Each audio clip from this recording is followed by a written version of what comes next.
Alhamdulillah alladzi arsala rasulahu bil huda wa dinil haqq liyuzhirahu 'alad dini kullih walau karihal musyrikun walau karihal munafiqun walau karihal kafirun. Asyhadu an la ilaha illallah wahdahu la syarikalah lahul mulku wa lahul hamdu yuhyi wa yumitu wa huwa ala kulli syai'in qadir. Wa asyhadu anna Muhammadan abduhu wa rasuluh sahibud da'wah wal irsad wal fatwa. Wassalatu wassalamu ala Rasulillah wa ala alihi wa man tabi'ahu wa mawala. Allahumma salli wa sallim wa barik ala Muhammadin wa ala alihi wa sahbihi wa man tabi'ahum bi ihsani ila yaumiddin. Amma ba'du fa ya ibadallah usikum wa nafsi wa iyaya bitaqwallah faqad fazal muttaqun. Qala Allah ta'ala fi kitabihil karim, a'udzu billahi minasyaitonir rajim, bismillahirrahmanirrahim.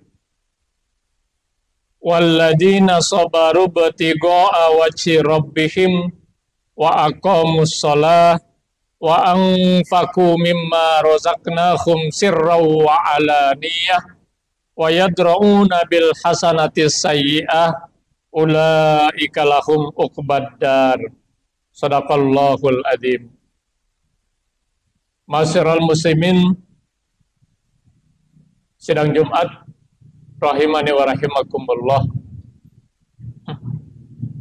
Puji syukur kita panjatkan kehadirat Allah Subhanahu wa taala. Salawat dan salam juga kita haturkan kepada baginda Rasulullah Muhammad sallallahu alaihi wasallam. Hari yang baik yang kita kenal dengan Sayyidul Ayyam, penghulu dari hari-hari lainnya, hari Jumat ini, marilah kita sama-sama jadikan sebagai momentum untuk menjaga, memelihara, meningkatkan keimanan dan ketakwaan kita kepada Allah Subhanahu wa taala dengan senantiasa melaksanakan perintah-perintahnya dan meninggalkan seluruh larangan-larangannya dalam setiap aktivitas yang kita kerjakan. Karena kemuliaan seseorang di sisi Allah bukan karena status sosialnya, bukan karena hartanya, bukan karena jabatannya, tetapi adalah ketakwaannya kepada Allah Azza wa Jalla. Inna akramakum indallahi atqakum, kata Allah. Sungguhnya orang yang paling mulia di sisi Allah adalah orang yang bertakwa. Tema khutbah Jumat kita hari ini saya sampaikan tentang tips sabar menghadapi ujian hidup. Ma'asyiral muslimin, sidang Jumat rahimani wa rahimakumullah.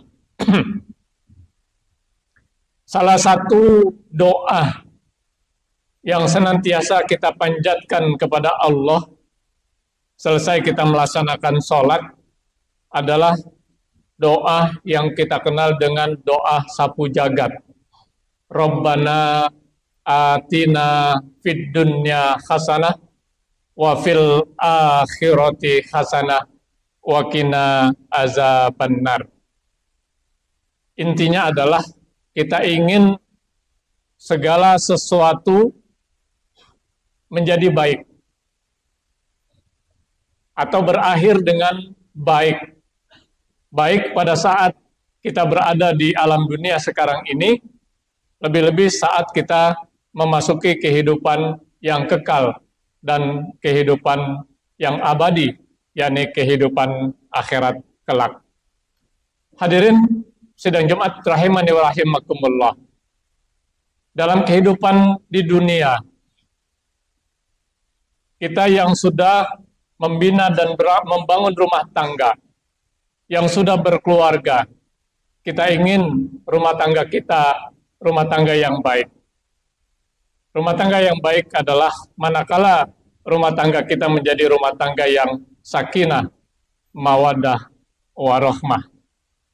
Kalau kita mendapatkan amanah sekaligus anugerah berupa keturunan, berupa anak.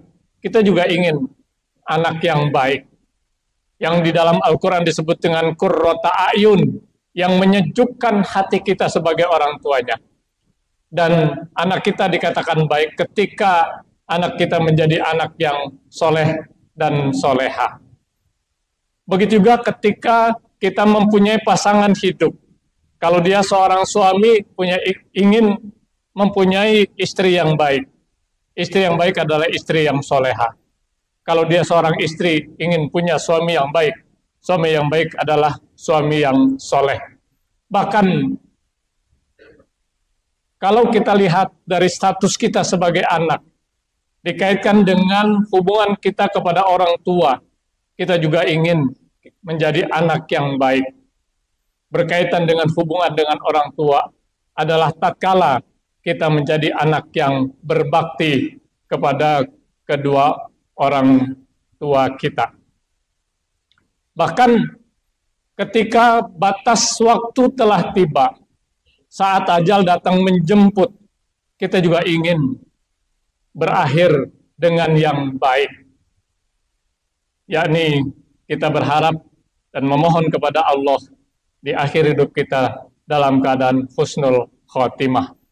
Begitu juga pada saat kita memasuki kehidupan yang kekal dan abadi, kehidupan akhirat, kita juga ingin mendapat tempat yang baik. Dan tempat yang baik itu tidak lain adalah ketika kita masuk ke dalam surganya Allah Subhanahu wa Ta'ala. Hadirin sidang Jumat rahimani wa rahimakumullah.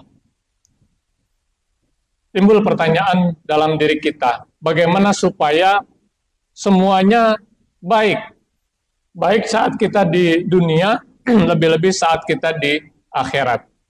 Allah Subhanahu wa Ta'ala telah memberikan tips, telah memberikan resep kepada kita yang terdapat dalam surat Ar-Ra'd, surat ke-13 ayat 22, sebagaimana yang saya bacakan dalam mukadimah tadi. A'udzubillahi minasyaitonir rajim. Bismillahirrahmanirrahim. Walladzina sabaru ibtigha'a wajhi rabbihim wa aqamus shalah wa anfaqu mimma razaqnahum sirran wa alaniyah wa yadra'una bil hasanatis sayyi'ah ulaika lahum uqbaddar. Walladzina sabaru, dan orang-orang yang sabar, ibtigha'a wajhi rabbihim, dalam mencari keridhaan Tuhan mereka, wa aqamus shalah, menegakkan salat, wa anfaqu mimma razaqnahum, dan menginfakkan sebagian harta yang telah direzekikan kepada mereka, sirra wa alaniyah, baik secara sembunyi-sembunyi maupun secara terang-terangan, wa yadra'una bil hasanatis sayyi'at, dan orang-orang yang mengganti kejahatan, perbuatan yang tidak baik dengan hal yang baik, ulaika lahum uqbaddar, mereka itulah mendapat tempat kembali yang baik. Ar-Ra'd ayat 22. Ma'asyiral muslimin sidang Jumat rahimani wa rahimakumullah. Dalam ayat ini ada 4 hal yang disampaikan Allah kepada kita agar kita bisa mendapatkan hal yang baik, baik di dunia maupun ketika kita memasuki kehidupan yang kekal abadi di kehidupan akhirat kelak. Yang pertama adalah sabar. Walladzina sabaru, dan orang-orang yang sabar, ibtigha'a wajhi rabbihim, yang senantiasa mencari keridhaan Allah Subhanahu wa Ta'ala. Sabar di sini adalah sabar dalam mencari keridhaan Allah Subhanahu wa Ta'ala. Karena ada sabar selain itu. Sabar, ada yang sabar karena terpaksa. Sudah seperti ini mau apa lagi? Itu namanya sabar terpaksa. Atau juga ada sabar yang sifatnya lipstik, hanya luarnya saja, tapi sebenarnya hati dan perilakunya tidak mencerminkan orang yang sabar. Itu hanya sekedar acting saja. Tapi yang dimaksud sabar di sini adalah sabar betul-betul dalam mencari keridhaan Allah Subhanahu wa Ta'ala. Kita pahami bersama bahwa yang namanya makna sabar itu adalah menahan diri, mengendalikan diri kita agar supaya tetap berada di jalan yang benar, berada di jalan yang lurus, berada di jalan yang diridhoi oleh Allah Subhanahu wa taala, apapun yang terjadi pada diri kita. Itulah sabar. Dan ini tercermin pada kepribadian orang yang beriman, sebagaimana digambarkan oleh Rasulullah Shallallahu Alaihi Wasallam dalam satu hadisnya, ajaban di amlil mukminin in asobatu sabro'a sakaro wa in asobatu dorro'a sobaro. Amat menakjubkan, kata Allah, pribadi orang-orang yang beriman. Bila dia mendapatkan nikmat, dia bersabar, dia bersyukur, dan itu baik baginya. Dan bila dia mendapatkan musibah, dia bersabar, dan itu baik baginya. Dan ini tidak terjadi, tidak terdapat kecuali pada orang-orang yang beriman. Hadirin sidang Jumat rahimani wa rahimakumullah. Sabar itu sendiri ada 3 macam. Yang pertama adalah as-sabru anit ta'ah. Sabar dalam mentaati perintah-perintah Allah Subhanahu wa taala. Yang kedua as-sabru anil ma'siyah. Sabar dalam meninggalkan kemaksiatan. Yang ketiga adalah as-sabru anil musibah. Sabar ketika kita mendapatkan musibah. Jadi dalam kita mentaati, melaksanakan perintah-perintah Allah Subhanahu wa taala, itu diperlukan kesabaran. Ya, salat misalnya. Jelas Allah Subhanahu wa taala mengatakan bahwasanya salat itu adalah kewajiban yang telah ditetapkan waktunya. Kalau belum masuk waktu salat, walaupun jamaah sudah penuh, kita harus sabar. Tidak bisa segera langsung kita mulai. Begitu juga ibadah-ibadah yang lain, termasuk untuk melaksanakan ibadah haji, melaksanakan ibadah umroh, itu juga diperlukan kesabaran. Bahkan dalam kita melaksanakan hal-hal yang sifatnya sunnah sekalipun, itu juga diperlukan kesabaran. Termasuk dalam kita mengeluarkan harta yang telah Allah Subhanahu wa taala anugerahkan kepada kita, itu juga diperlukan kesabaran. Begitu juga as-sabru anil ma'siyah. Sabar dalam meninggalkan kemaksiatan juga diperlukan kesabaran. Kemaksiatan, peluang untuk melakukan suatu perbuatan maksiat itu sangat terbuka dan sangat luas ada di sekitar kita. Bahkan di dalam masjid pun bisa saja kita melakukan suatu perbuatan yang maksiat. Apalagi kalau kita sudah keluar masjid, di jalan, di pasar, di tempat-tempat keramaian, bahkan di rumah kita sendiri pun peluang untuk melakukan kemaksiatan sangat terbuka. Ketika ada kesempatan untuk kita melakukan kemaksiatan, di mana saja, kapan saja, dalam keadaan bagaimanapun, kemudian tidak kita lakukan, itu pertanda kita as-sabru anil ma'siyah, sabar dalam meninggalkan kemaksiatan. Dan yang ketiga adalah as-sabru anil musibah, sabar dalam menghadapi musibah atau ujian. Dalam surat Al-Baqarah ayat 155, Allah Subhanahu wa taala mengingatkan kepada kita semua bahwa satu saat kita akan diuji oleh Allah Subhanahu wa taala dengan 5 hal. Bismillahirrahmanirrahim. Walanabluwannakum bisayyin minal khaufi wal ju' wa naqsim minal amwali wal anfusi was samarat wa basyiris sabirin alladzina idza asabatkum musibah qalu inna lillahi wa inna ilaihi raji'un. Dalam surat Al-Baqarah 155 ini ada 5 bentuk ujian dari Allah Subhanahu wa taala yang suatu saat akan ditimpakan kepada kita. Yang pertama adalah kelaparan, yang kedua ketakutan, yang ketiga kekurangan harta, yang keempat kekurangan jiwa, dan yang 5 adalah kekurangan buah-buahan. Di akhir ayat disebutkan wabasyiris sabirin, kata Allah, berilah kabar gembira kepada orang-orang sabar. Siapa dia? Alladzina idza asabatum musibah qalu inna lillahi wa inna ilaihi raji'un, yaitu orang yang apabila mendapatkan musibah, saya berkata sungguhnya semua ini adalah kepunyaan Allah dan akan kembali kepada Allah Subhanahu wa taala. Hadirin sidang Jumat rahimani wa rahimakumullah. Sabar selalu berdampingan dengan salat.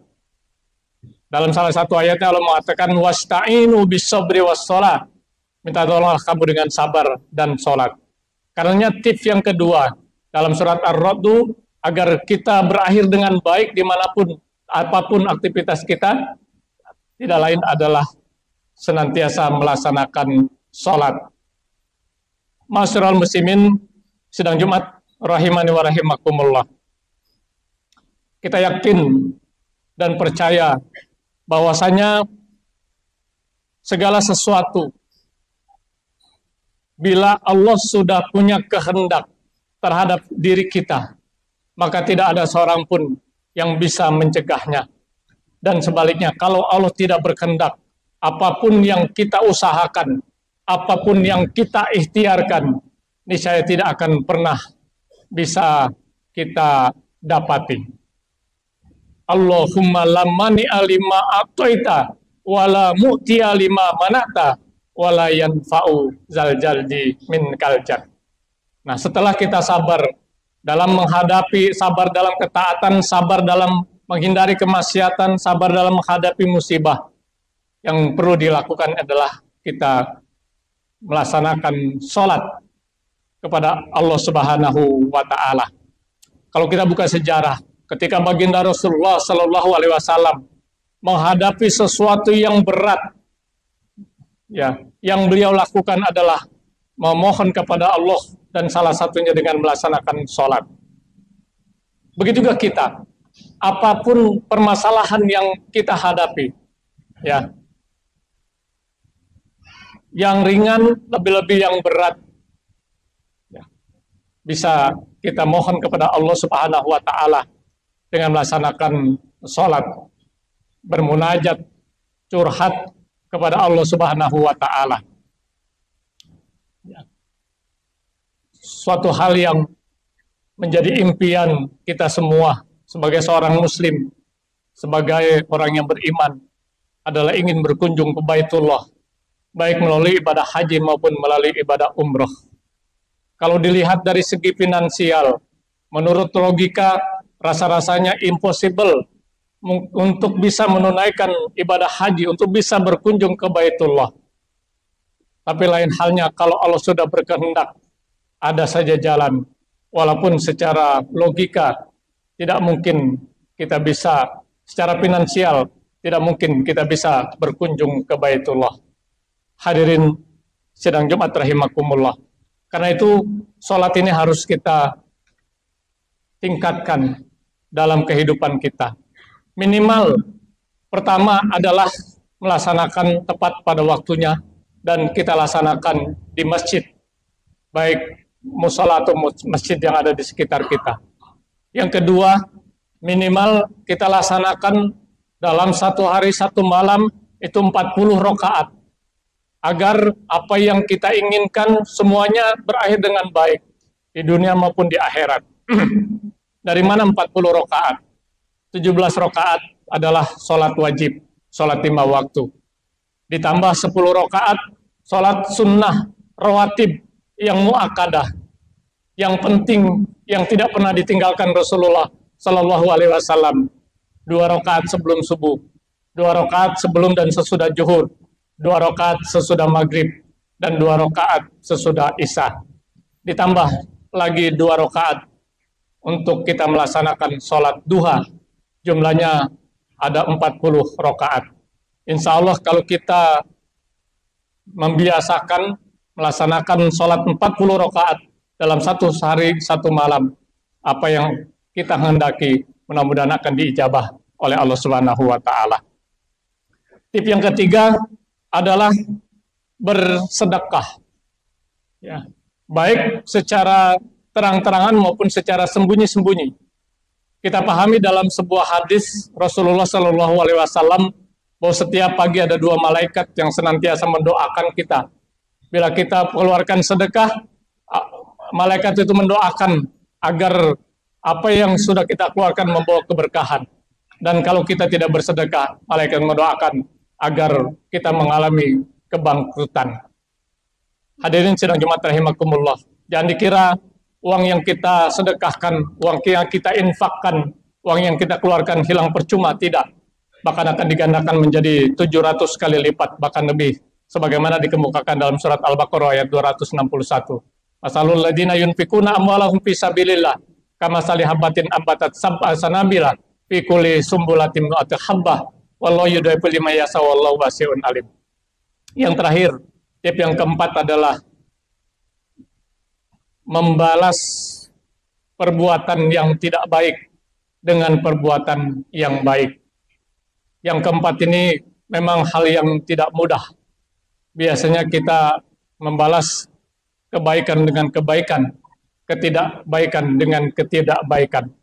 Tapi Allah Subhanahu wa taala memberikan resep yang berbeda, yaitu membalas perbuatan yang tidak baik dengan perbuatan yang baik. Insya Allah dalam 4 hal ini dapat kita lakukan dalam aktivitas kita. Apa yang kita senantiasa doakan kepada Allah, Rabbana atina fid dunya hasanah wa fil akhirati hasanah wa qina azabannar, itu akan diijabah oleh Allah Subhanahu wa taala. Barakallahu li wa lakum fil Qur'anil azim wa nafa'ani wa iyyakum bima fihi minal ayati wa dzikril hakim wa taqabbal minni wa minkum tilawatahu innahu huwal ghafurur rahim.